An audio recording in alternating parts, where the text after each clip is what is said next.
Radhe Radhe everyone. करवा चौथ माता सभी माताओं बहनों का सुहाग अखंड रखे। दोस्तों, आज की वीडियो में करवा चौथ की क्या पूजा विधि है, करवे कैसे फेरते हैं, बायना कैसे देते हैं, सभी चीज़ें इस वीडियो में आने वाली हैं। सबसे पहले दोस्तों चौकी तैयार करें माता की। तो यहाँ पर मैंने चौकी ली है एक लकड़ी की, उस पर लाल रंग का वस्त्र बिछा ले। लाल रंग का वस्त्र ना हो तो अबरी आती है लाल रंग की, वो भी आप बिछा सकते हैं। तो यहाँ पर आप माता का कैलेंडर भी लगा सकते हैं। तो मैंने यहाँ पर तस्वीर स्थापित करी है माता की, तो आप तस्वीर भी स्थापित कर सकते हैं। तस्वीर आपकी ये है कि पूरी ज़िंदगी भर आप इसी तस्वीर से पूजा कर सकते हैं। कैलेंडर हर बार बदलना होता है। तो यहाँ पर मैंने शिव पार्वती माता को भी विराजित कर दिया है। कहते हैं कि करवा माता जो हैं हमारी पार्वती ही मैया हैं, और अगर पति की पूजा साथ में की जाती है तो हमें पूजा का दुगना फल मिलता है। तो यहाँ पर मैंने शिव परिवार को भी स्थापित कर लिया है। सबसे पहले हमें गणेश जी की पूजा करनी है। यहाँ पर मैंने गणेश जी को तिलक लगा दिया है, दुर्वा अर्पित कर दी है, बस स्वरूप मैंने गणेश जी को कलावा अर्पित कर दिया है। तो इसी तरह से कलावा अर्पित कर दीजिए। उसके बाद फूल चढ़ाइए। मिष्ठान जो है, मिष्ठान भी आप ज़रूर चढ़ाएं गणेश जी को।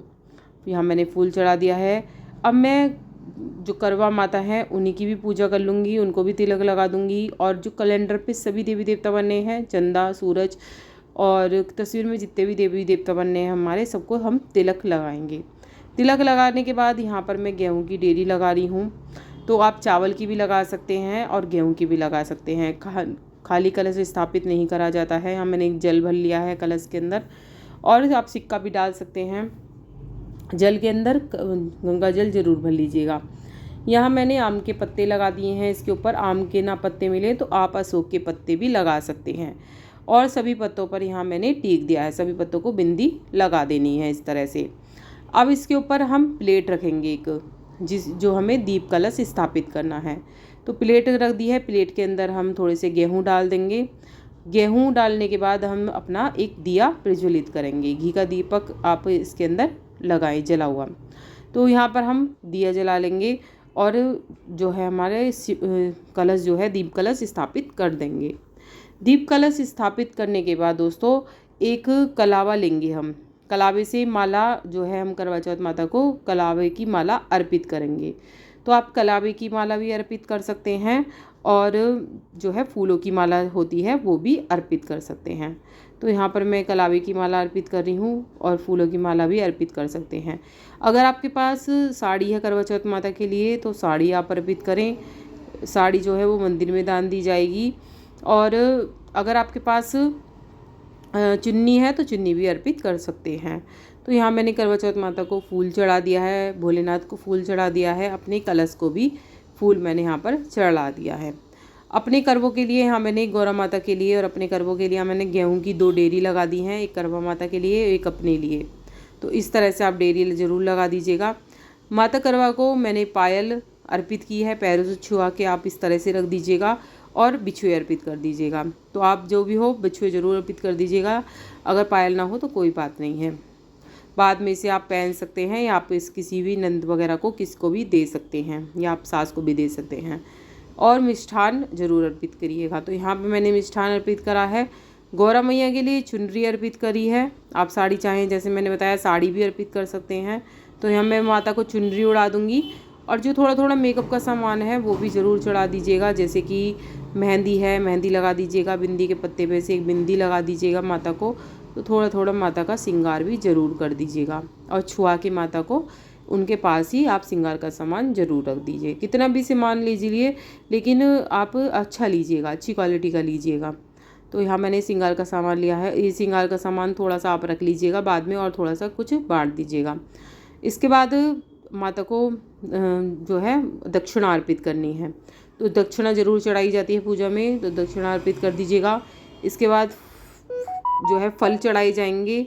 तो फल आप 5 फल भी ले सकते हैं। आप इस तरह से, जैसे मैंने सेब लिया है जोड़े से, वो भी ले सकते हैं। अकेला फल ना लीजिएगा, जोड़े से लीजिएगा फल, वो अर्पित कर दीजिएगा। अब करवे हमारे स्थापित करे जाएंगे। एक मैंने यहाँ पर माता का करवा रखा है, और एक अपना रखा है।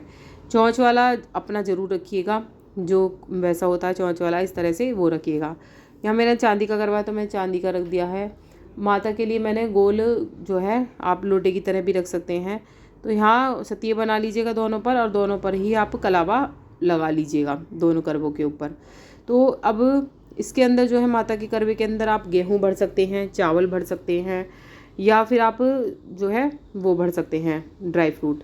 तो अब करवे फेरे जाएंगे। करवे 7 बार फेरे जाते हैं और टकराने नहीं चाहिए करवे एक दूसरे से। और क्रॉस करके आपको बोलना है पार्वती माता सुहाग दो, पार्वती माता सुहाग दो। इस तरह से आपको 7 बार करवे फेरने हैं। अब आप क्या देखेंगे कि करवे हमारे पलट कर 7वीं बार जब पलटेंगे आप, तो आपका करवा माता के करवे की तरफ हो जाएगा और दूसरा जो करवा है वो इधर हो जाएगा, दोनों पलट जाएंगे करवे। तो इस तरह से करवे पलटना होता है। करवे ज़रूर पलटे जाते हैं, सभी के यहाँ पलटे जाते हैं। अब हमारा करवों का काम निपट गया। अब हम क्या करेंगे, ये इसके ऊपर प्लेट रख देंगे। ये जो पूजा होगी ये शाम के समय होगी, 4 से 5 बजे के बीच कर लीजिएगा। उसके बाद कहानी सुन के चाय वगैरह पी सकते हैं। हमारे यहाँ तो पी लेते हैं, आपके यहाँ जैसा होता है वैसा कर लीजिएगा। तो यहाँ मैंने प्लेट रख दी है, दोनों करवों के ऊपर प्लेट रख दीजिएगा, खाली प्लेट नहीं रखी जाती है। तो इस प्लेट के ऊपर या तो बर्फ़ी रख दीजिएगा, या फिर आप बतासे जैसे रखे हैं मैंने, बतासे भी रख सकते हैं। तो यहाँ पर मैंने बतासे रख दिए हैं, खाली नहीं छोड़ना है। जो करवे की जो डंडी है इसके अंदर रुई लगा दीजिएगा। जो करवे की जो चोंच है ये, इस करवे की उसको बंद कर दीजिएगा, या फिर आप सींक भी लगा सकती हैं। तो सींक लगा दीजिएगा, आपकी मर्जी है जो भी आप लगाना चाहें। अब ये करवे हमारे रखे रहेंगे, ये हमारे उठेंगे नहीं करवे, ना हिलाए जाएंगे करवे।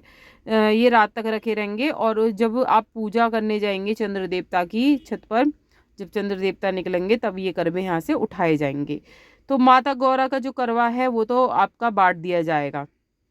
आप देख लीजिए, इस तरह से रुई है, रुई को इस तरह से चोंच के अंदर लगा देते हैं, करवे को बंद कर देते हैं। और या फिर आप, मैंने जैसे बताया सीख मिलती हैं, जो वैसी सीख होती है पूजन वाली, वो आप ले सकते हैं, वो भी आप इसके अंदर घुसा सकते हैं। तो यहाँ मैंने गेहूँ ले लिए हैं और मैंने कहानी सुन ली है। कहानी सुनने के बाद ये गेहूँ जो है आपको माता को, थोड़े से माता को चढ़ा दीजिएगा, थोड़े से अपनी जो आंचल है, जो फेरों की चुन्नी है, वो अपने पहन के, अपनी ओढ़ के आपको ये पूजा संपन्न करनी है। तो ये पूजा जो चूड़ियाँ, हाँ, वो चुन्नी जो पहनेंगे उसी के अंदर गांठ मार के, उसी के अंदर पल्लू में गांठ बांध के रख लीजिएगा। जो ये है गेहूँ, बहुत से लोगों के हाथ में गेहूँ के साथ दुर्वा भी रखी जाती है, तो आपके जैसा होता है वैसा कर सकते हैं। फिर ये आप रख लीजिएगा, और शाम को जब ये पूजा करने जाएंगे चंद्र देवता की, तो आंचल से ही निकाल के ये जो है चढ़ा दिया जाता है चंद्र देवता को, गेहूँ जो होते हैं। तो इस तरह से मैंने जैसे अपने आंचल में भी बांध लिया है, ऐसे ही आपको बांध लेना है। याद रखें, जो ये आंचल जो आपने बांधा है, फिर ये आप कोई काम करेंगी तो हर जगह ना पहन के जाएं। पूजा की चीज़ है ना, जैसे बाथरूम लैट्रिन जाना होता है, तो ये वगैरह चुन्नी वगैरह अपनी एक तरफ रखिएगा। इसलिए मैंने अलग से बंधवाया है कि हम स्वच्छता का इसका पूरा ध्यान रखेंगे। तो ये अपने अलग से रख दीजिएगा। इसके बाद हम दीपक प्रज्वलित कर लेंगे, माता की आरती उतार लेंगे। वो आपकी श्रद्धा है, माता की आरती उतारना चाहें तो वो वाले जो दीपक रखा है हमारा कलश पर, उसे नहीं छेड़ना है। माता की आरती के लिए अलग ही दीपक जलाना है आपको, फिर माता की आरती करनी है। तो यहाँ वीडियो मेरी थोड़ी सी अलग लग रही होगी, ऐसा लग रहा होगा उल्टी आरती उतार रही हूँ, लेकिन मैं सीधी उतार रही हूँ। थोड़ा वीडियो में चेंजेस है, तो आप देख लीजिएगा, है ना। माता की सीधी तरफ ही आपको कलश स्थापित करना है। जो दीप कलश है वीडियो में अलग दिख रहा है, तो वो आपको अपने हिसाब से देखना है कि माता का सीधा हाथ किधर है, तो उधर की तरफ ही कलश स्थापित करना है। इसके बाद हमारी पूजा पूरी संपन्न हो जाती है। अब हम करेंगे सिंदूर, माता को सिंदूर चढ़ाना है, सिंदूर अर्पित करना है माता को, और बायना हमारा निकालना है। तो मैंने सिंदूरदानी ले लिया हाथ में, तो माता को सिंदूर लगा रही हूँ। 3 बार माता के सिंदूर लगाना है, फिर 3 बार ही अपने माता से सुहाग लेना है। पार्वती माता सुहाग दो, पार्वती माता सुहाग दो, पार्वती माता सुहाग दो। 3 बार अपने ले लेना है, माथे जो अपनी मांग है उसमें आपको भर लेना है। इस तरह से सुहाग लिया जाता है माता से। जो आपका ये जो मेकअप का सामान है वो आप थोड़ा सा अपने पास रख लीजिएगा और थोड़ा सा बांट दीजिएगा। और फिर ये जो चुन्नी है, ये जो आपकी चलनी है, जो आप रात को जाएंगी पूजन के लिए, वो भी वहीं रख दीजिएगा। और चलनी के ऊपर, चलनी के साथ एक दीपक भी रख दीजिएगा, जिससे हम पति की आरती उतारेंगे। और उस, या तो वो मिट्टी का ले सकते हैं या फिर आप आटे का भी ले सकते हैं उस दीपक को। तो वो आपकी इच्छा है, जैसा भी लेना चाहें, वो छत पे ही छोड़ा जाता है। तो उसकी अलग से वीडियो आ जाएगी, सब्सक्राइब ज़रूर करके रखिएगा। और बेल आइकन ऑल पर ज़रूर करके रखिएगा, जो सारी नोटिफिकेशन आप पे पहुँचे। अब मैं कर रही हूँ बायने की तैयारी। बायना भी आप शाम के समय निकाल सकती हैं, 7 से 8 बजे तक, 6 से 7, साढ़े 7 तक आप बायना निकाल लीजिएगा।